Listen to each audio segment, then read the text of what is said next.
Assalamualaikum warahmatullahi wabarakatuh. Waalaikumsalam warahmatullahi wabarakatuh. Bagaimana kabarnya teman-teman? Semoga sehat selalu. Nah, baik, Suara Bu. saya jelas nggak? Jelas, Bu. Baik.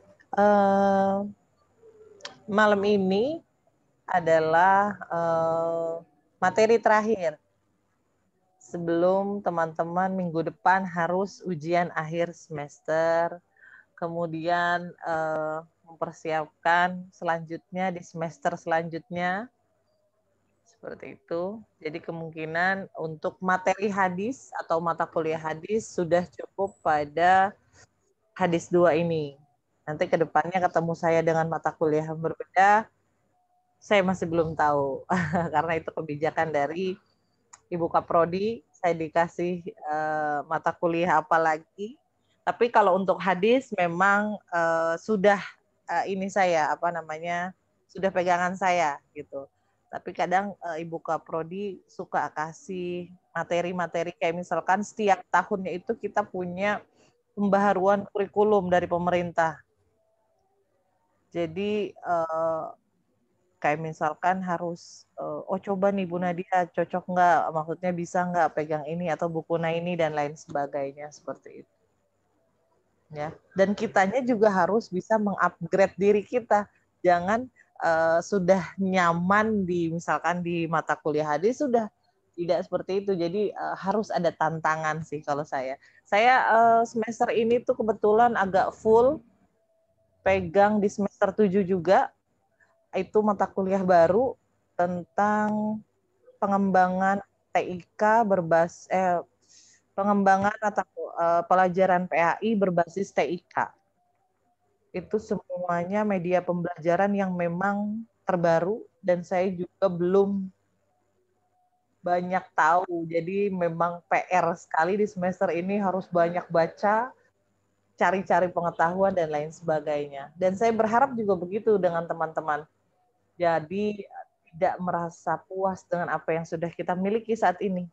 Harus banyak lagi, mencari lagi, digali lagi, seperti itu. Yang belum tahu akan bisa lebih tahu dan lain sebagainya.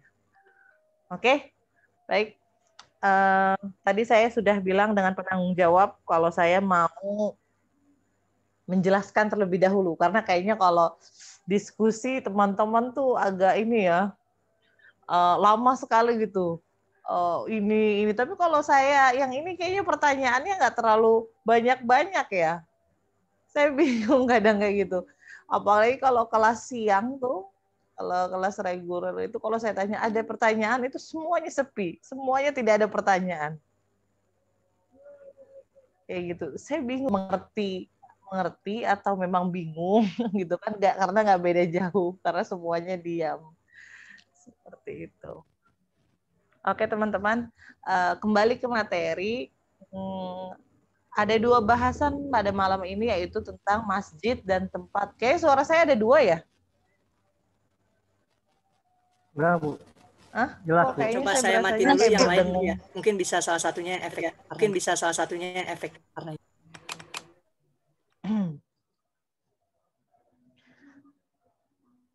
Oke. Saya akan mencoba mengevaluasi atau kita diskusi bareng-bareng. Diskusi bersama tentang temanya masjid dan tempat-tempat sholat. Saya rasa teman-teman sudah mengerti atau paham daripada hadis tersebut. Saya sudah kirim juga di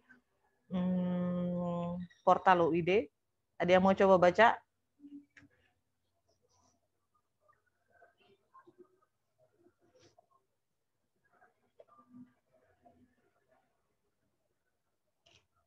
Ada yang mau coba baca?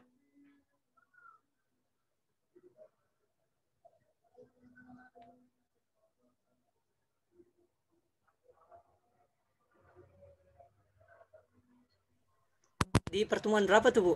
Saya belum nemuin. Tadi 12 apa ya? 12 apa 13? Ini 12. Melakukan melakukan tentang norma sama berarti saya salah. masalah ini ya. Oke, nanti saya coba cek lagi deh. Saya baca dulu. Hadis tentang keutamaan membangun masjid. Imam Muslim rahimahullah meriwayatkan di dalam sahihnya. Teman-teman bisa cari kalau ada di Google juga. An Utsman bin Affan qala sami'tu Rasulullah sallallahu alaihi wasallam yaqulu man bana masjidan lillahi banallahu lahu fil jannah misluhu, yang artinya barang siapa, dari Utsman bin Affan radhiyallahu anhu, dia berkata, aku mendengar Rasulullah sallallahu alaihi wasallam bersabda, barang siapa yang membangun masjid ikhlas karena Allah, maka Allah akan membangunkannya baginya yang serupa dengannya di surga. Saya rasa teman-teman sudah sering sekali tidak asing dengan hadis ini, ya kan? Jadi barang siapa yang punya kelebihan daripada harta, punya kelebihan daripada biaya, punya tempat, punya ruang, kemudian bisa membangun, silahkan. Ya, silahkan. Namun pada kenyataannya kalau memang kita juga masih banyak kekurangan, kita ikut dalam pembangunan, minimal sedekah, sodakoh. Karena hal tersebut apa? Kata Allah akan diganti di akhirat dengan rumah juga di surga. Dan perlu teman-teman ketahui, amalan tersebut, sodakoh ini adalah amalan yang tidak pernah terputus sampai kita sudah meninggal dunia. Ada sebuah hadis teman-teman hafal, idza mata ibnu Adam in qata'a amaluhu illa min salasin, shadaqatin jariyatin aw ilmu yuntafa'u bih waladin saleh yad'u lah. Salah satunya adalah sodakoh jariah. Nah ini, panjang hidup kita sering bersodakoh, sampai kita meninggal dunia, sodakoh itu pahalanya akan terus mengalir. Nah begini juga gambarannya daripada yang membangun masjid di dunia dengan ikhlas, bukan karena ingin dikenal orang, bukan karena ingin ria dan lain sebagainya, karena ikhlas karena Allah Ta'ala, insya Allah di akhirat akan dibangunkan rumah juga oleh Allah Subhanahu wa Ta'ala. Seperti itu gambarannya. Jadi, kita nggak mampu nih Bu bangun satu masjid, ya nggak apa-apa, ikut sodakohnya aja. Mampunya seberapa, sekuatnya kita. Insya Allah seberapa besar kita bersodakoh tidak akan membuat kita jatuh miskin. Seperti itu. Malah seberapa banyak apa yang kita keluarkan akan kita dapatkan itu lebih banyak, biasanya seperti itu. Teman-teman, saya mau tahu dong, masjid asal kata dari apa ya? Sajadah. Sajadah. Yasjudu. Sujudan. Yang artinya bersujud. Ya. Jadi kalau ditanya apa sih definisi masjid, kita harus tahu dulu asal katanya dari sajadah, yasjudu sujudan, yaitu artinya bersujud, tempat untuk bersujud. Dan bentuk jamaknya masajid. Ya. Di sini ada Nabi SAW juga bersabda, bumi ini telah dijadikan untukku sebagai tempat bersujud dan alat bersuci, muttafaqun alaihi. Adapun menurut istilah yang dimaksud masjid adalah suatu bangunan yang memiliki batasan-batasan tertentu yang didirikan untuk tujuan beribadah kepada Allah seperti sholat, zikir, membaca Al-Quran, ibadah lainnya.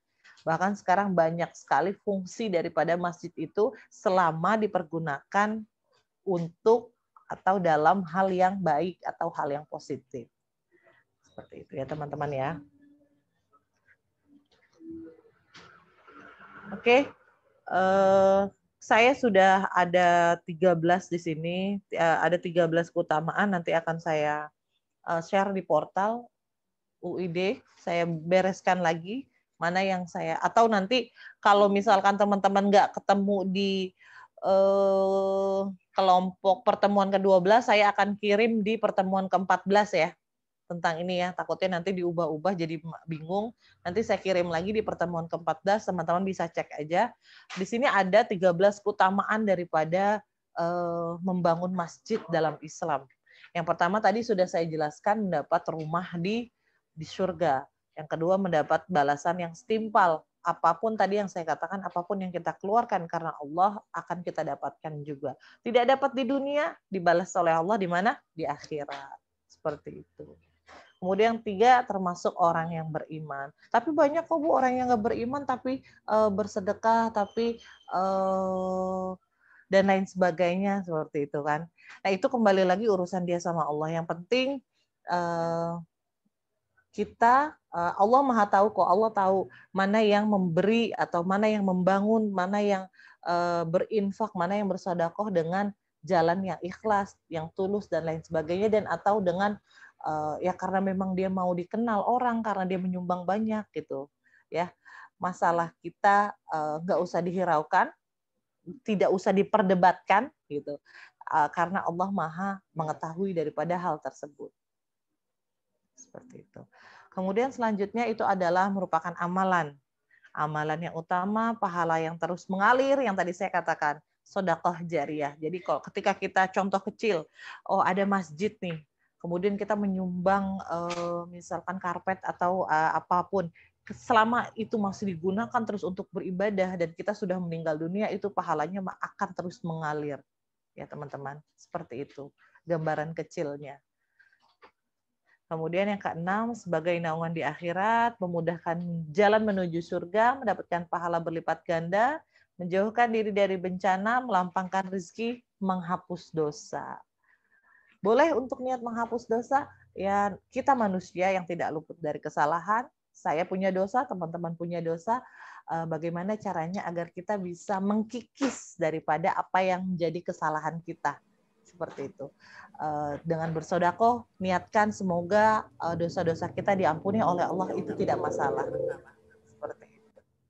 Oke, selanjutnya memanjangkan umur, yang terakhir mengurangi kepedihan sakaratul maut. Seperti ini catatannya seperti itu, mengurangi kepedihan sakaratul maut dengan salah satunya itu bersedekah, yaitu salah satunya bersedekah dengan ikhlas. Ya. Oke, sebelum saya lanjut ke hadis selanjutnya, ada pertanyaan tentang membangun masjid dan lain sebagainya yang tadi saya sudah jelaskan.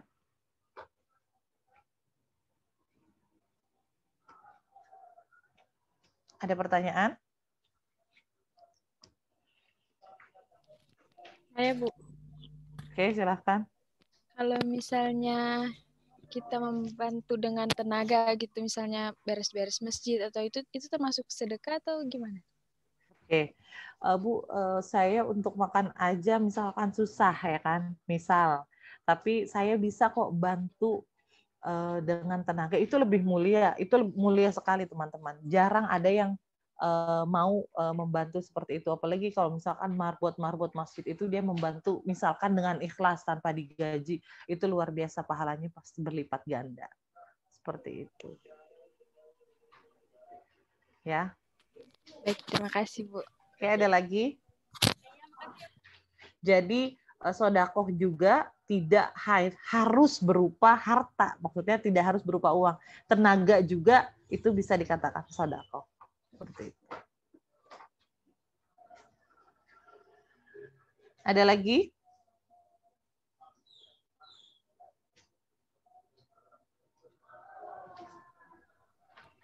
Kita lanjut ya ke hadis selanjutnya, yaitu hadis tentang larangan membangun masjid di atas kuburan. Berbicara masalah kuburan, sebenarnya bukan hanya masjid saja yang tidak diperbolehkan. Apapun itu kalau dibangun di atas kuburan itu memang tidak diperbolehkan. Jadi ini ada hadisnya, lumayan cukup panjang. Yang intinya ketika saya jelaskan, Ahlus Sunnah berkeyakinan bahwa tidak boleh membangun masjid di atas kuburan. Dan hal ini merupakan kesesatan dalam agama. Jadi memang yang namanya kuburan tidak boleh dibangun apapun di atasnya. Mau itu masjid, rumah, dan lain sebagainya. Di samping itu, perbuatan ini merupakan jalan menuju syirik, serta menyerupai perbuatan ahlul kitab. Perbuatan tersebut juga akan mendatangkan kemarahan dan laknat Allah. Ya, yang dimaksud dengan menjadikan kuburan-kuburan sebagai tempat ibadah mencakup 3 hal, sebagaimana yang disebutkan oleh Asy-Syaikh Muhammad Nasiruddin Albani rahimahullah. Yang pertama, tidak boleh sholat menghadap kubur. Hal ini ada larangan yang tegas dari Nabi Shallallahu Alaihi Wasallam karena takutnya niatnya bukan karena Allah, tapi karena kuburan. Seperti itu. Itu yang ditakutkan. Jadi, tapi kalau misalkan ada pembatas atau penghalang itu tidak masalah. Seperti itu. Yang kedua, tidak boleh sujud di atas kuburan. Ya. Yang ketiga, tidak boleh membangun masjid di atasnya. Tidak boleh sholat di masjid yang dibangun atasnya, misalkan dibangun yang tadi saya katakan ada kuburan kemudian dibangun masjid di atasnya, itu tidak boleh. Ya. Menyebutkan dalam kitabnya bahwasanya membangun masjid di atas kubur hukumnya haram dan termasuk dosa besar menurut 4 mazhab. Jadi memang sudah sangat jelas kalau ada kuburan kemudian dibangun di atasnya masjid itu tidak boleh. Tetapi Bu, kalau misalkan di samping-sampingnya itu nggak masalah. Yang penting tidak di atasnya. Ya, karena kan kita banyak nih lihat masjid tapi ada di sekelilingnya itu ada makam-makamnya ya. Nah, itu tidak menjadi soal. Seperti itu, teman-teman. Oke, sampai di sini ada pertanyaan? Boleh Bu, mau tanya Bu. Oke, silahkan. Bagaimana kalau tadi kan yang mengenai kuburan menghadap nggak boleh sholat menghadap kuburan. Nah, itu saya pernah menemukan itu sih Bu. Nah, itu bagaimana Bu hukum sholatnya? Maksudnya masjid itu, terus kiblatnya di sebelah sananya itu kuburan keluarga mereka gitu. Waktu itu saya pernah mengunjungi dan sholat di sana. Itu hukumnya gimana tuh Bu? Oke, kalau masalah hukum itu tidak pernah dijelaskan ya, tapi memang ada larangan untuk sholat menghadap kuburan. Dalam artian ditakutkan niatnya itu karena menyembah kuburan, bukan menyembah Allah seperti itu. Tapi baiknya tidak dilakukan seperti hal tersebut. Namun untuk baiknya dihalangi, ada penghalang gitu. Jadi tidak langsung. Sebentar saya ada telepon.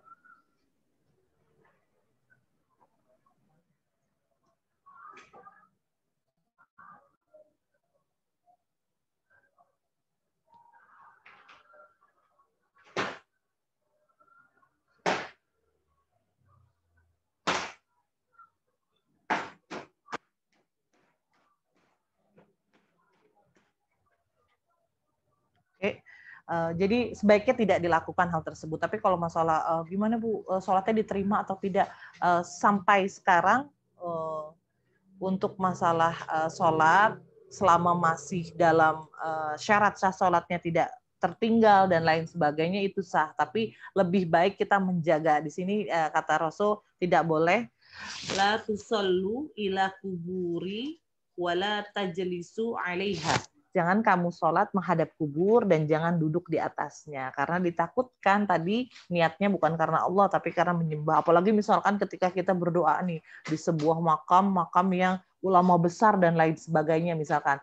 Ketika kita sholat di situ takutnya niat kita bukan karena Allah, tapi karena apa? Misalkan karena orang yang ulama tersebut, karena kuburan tersebut, seperti itu. Ditakutkannya seperti itu. Ya, untuk masalah sholatnya diterima atau tidak itu selama sholat kita tidak masuk dalam kategori syarat sah sholatnya masuk, insya Allah diterima. Tapi masalah tempatnya saja di sini seperti itu. Oke, ada lagi? Baik Bu. Saya Bu mau tanya Bu. Oke, silakan. Berkaitan kan nggak boleh duduk di kuburan gitu Bu. Kan kalau sekarang tuh di kuburan itu udah rapat banget, udah nggak bukan duduk lagi, bahkan nginjek kali bahasanya. Nah, itu gimana Bu? Oke. Sebenarnya ini kita dalam hal menghormati ya teman-teman, menghormati orang yang telah meninggal dunia, menghormati makam. Tapi kalau misalkan memang situasi atau keadaannya mepet sekali nih untuk berdiri aja harus injak ubin daripada kuburan tersebut gitu kan. Nah itu nggak masalah lah, karena kan tidak disengaja, istilahnya seperti itu. Kalau memang keadaannya benar-benar full ya, tapi kalau misalkan, tapi memang di masyarakat luas, jangankan duduk, di beberapa tempat saya lihat nih, gitu. Jadi mereka memang entah mereka belum tahu dan apalah gitu, ada yang buat jemur baju bahkan gitu. Nah itu apa ya, perlu ada informasi sih ya, apalagi kita, untuk khususnya kita lah, kita yang sudah mengerti, kita yang sudah paham, tolong jangan melakukan hal tersebut. Jadi mulai dari yang sudah meninggal dunia, seperti itu. Menghargai, tak diinjak-injak dan lain sebagainya. Ya. Oke, ada lagi teman-teman? Sedikit lagi Bu, maaf Bu. Saya tuh pernah mendengar bahwa Oke, silahkan. bahwa tidak boleh bangun kuburan gitu Bu. Nah, itu gimana Bu? Hah? Membangun apa? Membangun kayak kubur, maksudnya kayak kan sekarang tuh apa kayak keramik-keramik gitu Bu. Nah saya pernah dengar, nggak tahu benar walau alam, bahwa kayak gitu larangan untuk membangun kuburan gitu.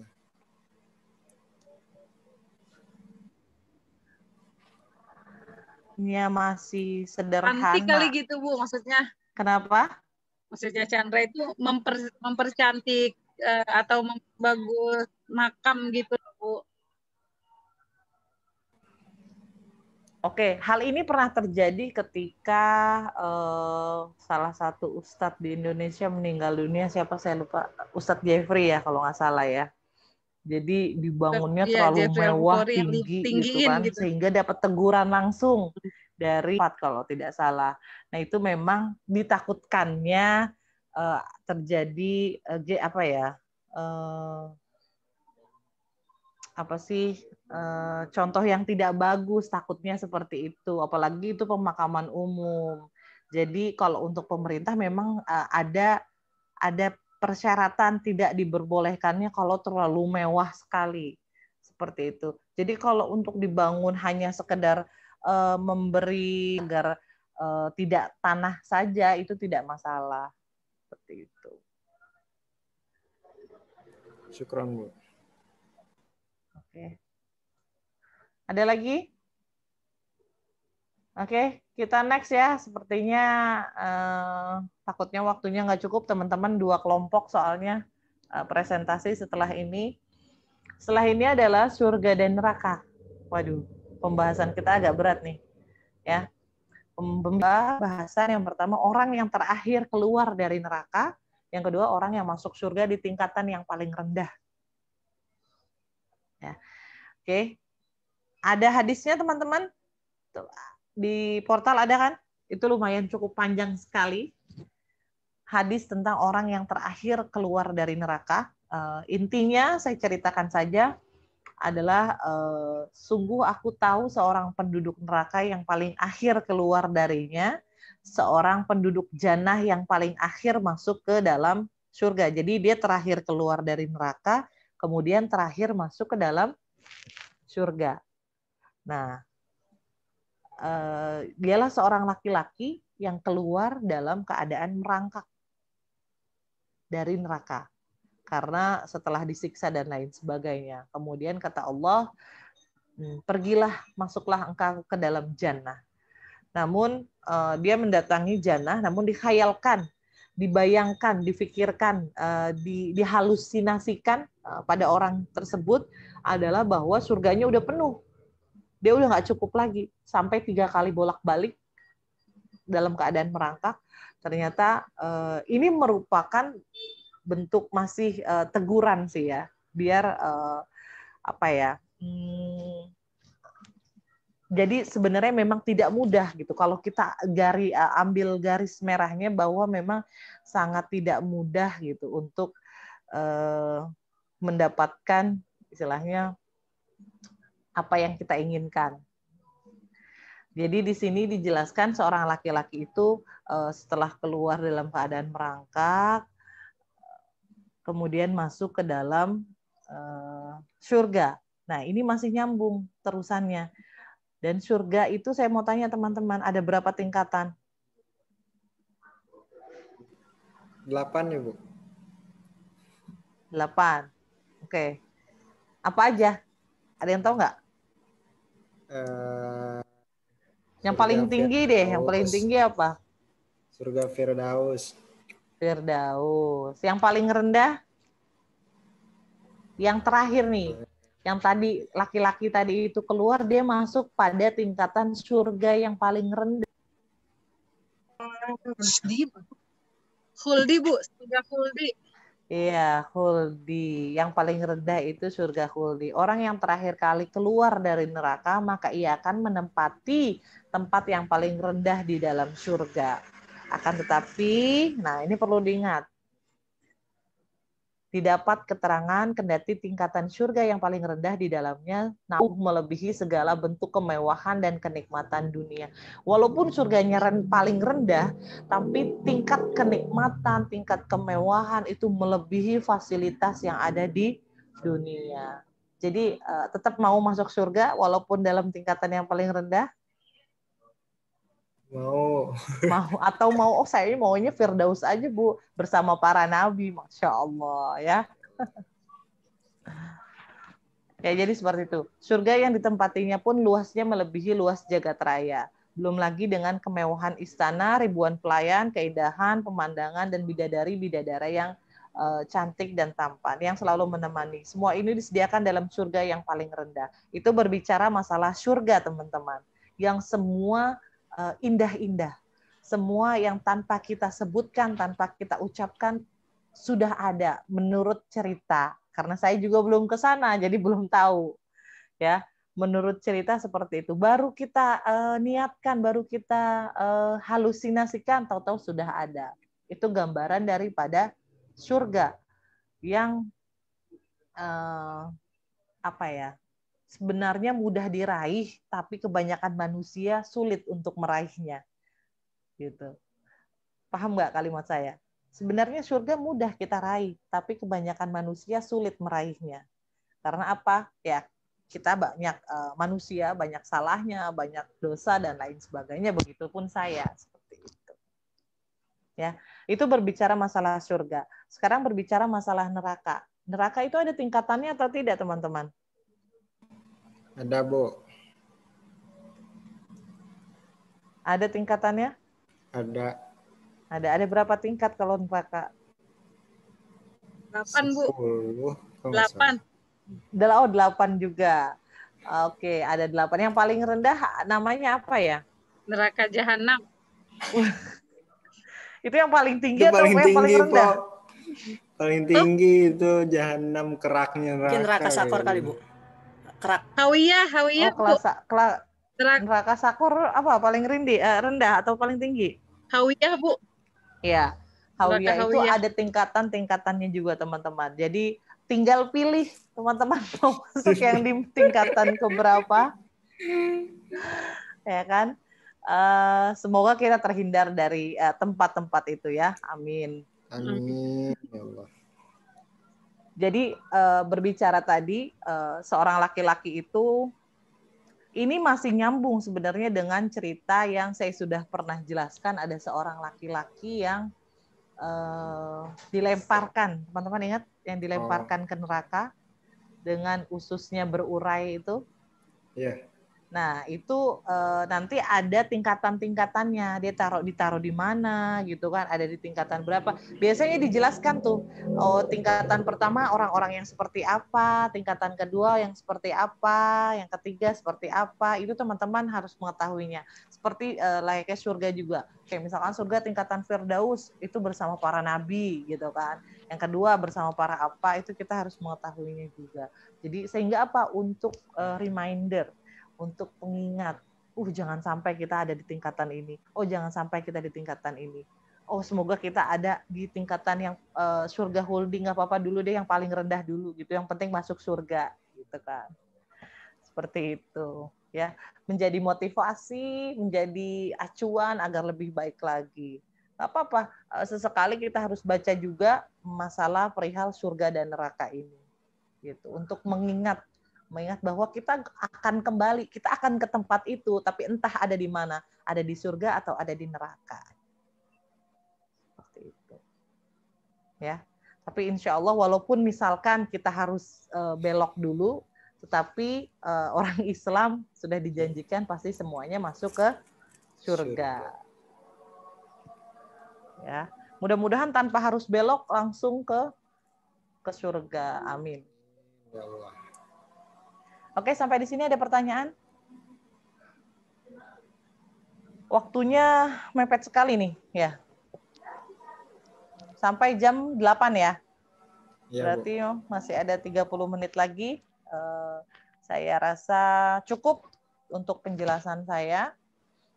Setelah ini teman-teman bisa berdiskusi. Jangan terlalu lama, 15 menit saja kelompok pertama. Jadi nanti moderator yang atur waktu 15 menit kelompok pertama, kemudian 15 menit lagi kelompok kedua. Selesai, tidak selesai harus diselesaikan. Karena takutnya mengganggu daripada mata kuliah selanjutnya. Itu saja. Oke. Mungkin saya pamit duluan ya teman-teman ya. Teman-teman bisa lanjut diskusinya. Jangan lupa resume dikumpulkan, langsung dibuat satu folder saja untuk 2 kelompok resume. Jadi jangan terlalu banyak resumenya. Dikumpulkan pada pertemuan ke-13. Itu saja. Oke. Itu saja dari saya. Kurang dan lebihnya saya mohon maaf. Terima kasih untuk 1 semester ini. Terima kasih sudah mengikuti mata kuliah saya dengan baik. Ambil baiknya, dibuang buruknya. Semoga bermanfaat apa yang telah saya sampaikan. Itu saja. Sukses selalu. Sukses ujian akhir semesternya. Amin. Semoga mendapat nilai yang sesuai harapan teman-teman. Bu Nadia, kita Ya. juga dari kelas 3C juga minta maaf apabila selama 1 semester ini banyak salah, kurang sopan mungkin ya di dalam pembelajaran jarak jauh ini dan suka telat, dan mohon dimaklumi ya. Kemudian Ya, mohon sama-sama. maaf yang sebesar-besarnya juga. Ya, Biar 0-0, biar 0-0. Sama-sama ya teman-teman ya. Oke, itu saja dari saya. Akhirul kalam. Wassalamualaikum warahmatullahi wabarakatuh. Waalaikumsalam. Waalaikumsalam warahmatullahi wabarakatuh. Saya live duluan ya. Ya Bu. Terima kasih Bu. Terima kasih Bu. Jazakallah, Bu. Kita istirahat. Ayo silakan pemateri. Saya sholat. Fitri. Yang jadi moderator si ini aja, si Monik gitu. Gantian. Atau mungkin si Ayu. Hehehe. Fitri nggak apa-apa. Tapi nanti siapa yang jadi itu? Apa? Tafsir yang mau jadi. Ya udah. Nanti ada si Ibnu tadi, Ibnu. Insyaallah. Nanti ada beberapa teman aja digabung. Kalau saran saya sih tadi Ibnu kata Koko mau, udah siap insyaallah si Ibnu. Oh. Terus kemudian nanti Reza itu nggak apa-apa kan lagi kosong ya aja ya. Nanti baca aja tafsir. Baca aja kan. Gue mau deh yang terakhir, pembahasan terakhir. Ya boleh, dikolaborasin aja. Ada beberapa Fitri itu. Nah, ya udah. Lu bagian baca ayatnya aja. Iya, Sandra. Maksud gue gitu baca ayatnya. Fitri penutup aja lah.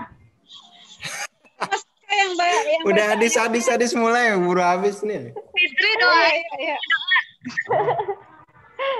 Mulai ya. Ya, Fit.